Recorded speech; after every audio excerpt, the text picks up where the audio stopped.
I got a flat tire very late at night, so I pulled into a gas station. I tried putting air in my tire, but the valve broke off as I tried, causing the tire to completely deflate.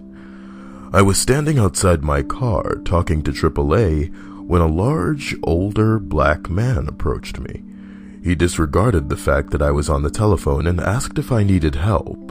A little weirded out, I smiled politely and thanked him, but told him I had AAA and they would take care of me. He insisted that he would help me and gestured towards a silver car parked in the shadows, telling me he would drive me anywhere. I again thanked him and told him no.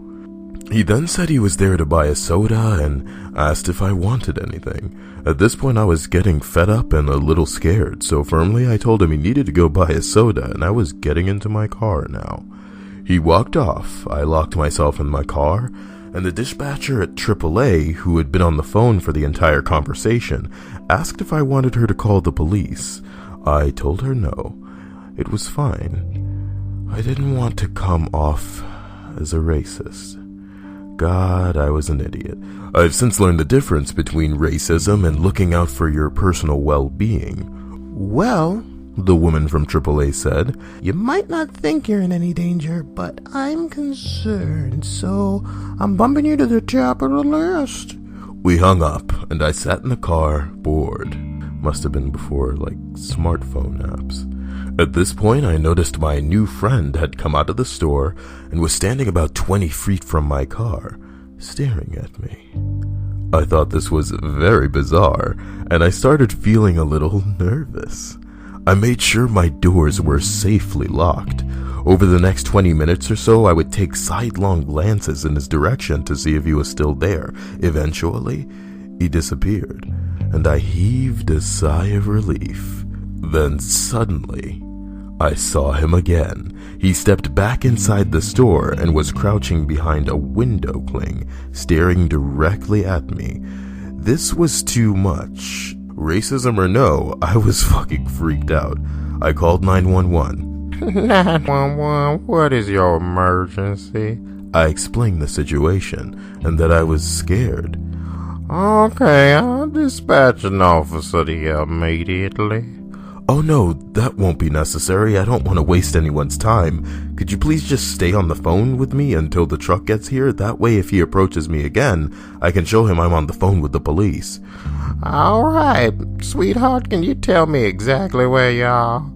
Sure, I'm at the Hess on Colonial and Mercy Drive, it looks like. The dispatcher paused. Miss, I don't mean to alarm you, but I need to let you know you are currently stranded at one of the most dangerous intersections in the country. I'm dispatching an officer immediately. You need to promise that you won't exit your vehicle for any reason and do not hang up the phone until either a police officer or your tow truck is there. So I stay on the phone, nervous, but not really thinking anything would happen. I would occasionally glance back at the store to see if Mr. Creeper was still there until finally he disappeared. I told the dispatcher, very relieved by this turn of events, when suddenly the man somehow appeared in front of my car. He was walking straight towards me, straight into my headlights. He reached down to adjust his pants when, bam, he pulled his penis out. I burst into tears and started shouting into the phone what was happening. I averted my eyes to the steering wheel, not wanting to look at it. Now, since I was looking at my steering wheel, it came as quite a surprise when he appeared at my passenger door and tried to force his way in. Adrenaline is a funny thing. No longer was I a broken victim.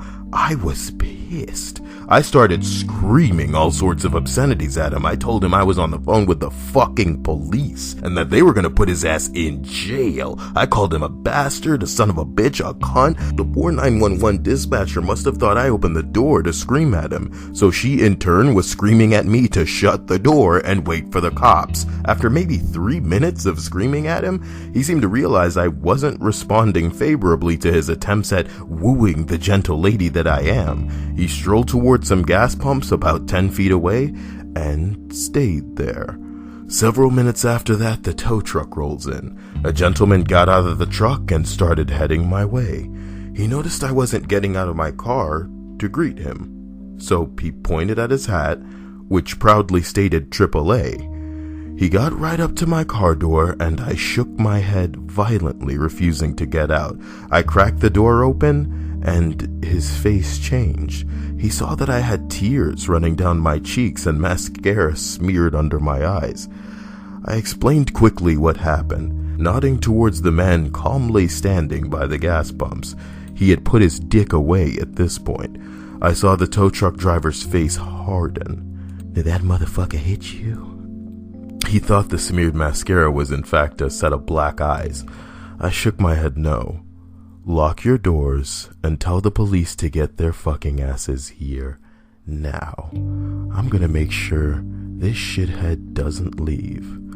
I watched him walk over to Mr. Creeper and held my breath, expecting fists to be thrown. Instead, I saw what looked like a very cordial conversation. I found out after that he decided to pleasantly ask for directions to keep him there. Suddenly, we heard sirens. Mr. Creeper wildly looked in the direction of the sound, then directly at me, then glared at my knight in rusty armor. He realized he had been tricked.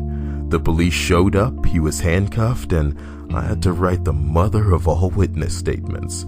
They searched him, and it turns out he had a crack pipe on him, and that he was under the influence of cocaine. So, yeah, that's my story.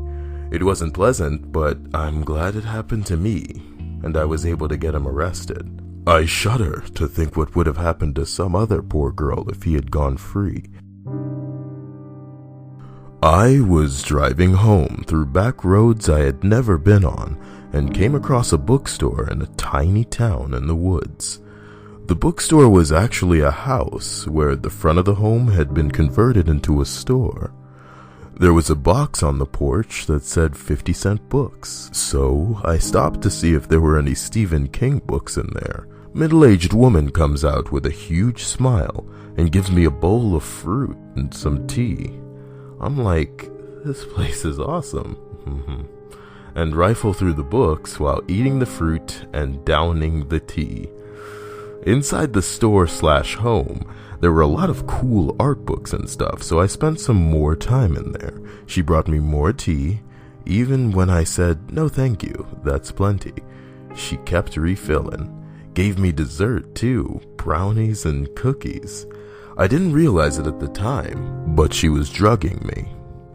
It's hazy to remember the details, but at some point she closed the shop, telling me to take my time looking at the books. She told me that she was going to take a shower and was gone for a while. When I was ready to pay, I had to wander back through her house to find her. I found her in her bedroom. She was in bed. I'm pretty sure she was naked. At the time, I thought, weird, she's watching an exercise video in bed? But realized she was watching porn. You might be thinking this is hot, but it isn't. She was my mom's age and had been telling me how she reminded me of her kids in college. So, not hot. I told her I was ready to pay, and she told me how to open the register. So I went and opened it, put in what I thought I owed, took the change, and left. When I stumbled outside, a fire engine drove by, screaming with sirens. In the distance was the glow of a big forest fire, and the stars were being covered by smoke. A tall man on a horse watched the fire truck pass. He looked right at me, took a piece of wood or something out of his mouth and said, "Town's burning." I swear to God, I had a crystal clear memory of this happening, even though I'm sure it couldn't have. By this point, I guess I was seriously tripping balls on something. I'm not a drug guy, so I don't know what I had, but I was out of my mind and could hardly walk. I got back in my car and drove home along twisting roads on tall cliffs above the ocean. Twice, I realized I was on the wrong side of the road. One of the times I realized this because a massive truck was headed straight for me, laying on the horn and flashing its lights. I kept thinking about how my car could be like an airplane and a submarine if I drove it off the cliff. Nigga, what? I can't believe I made it home alive. Later, I realized I was in the house for about 4 hours looking at books.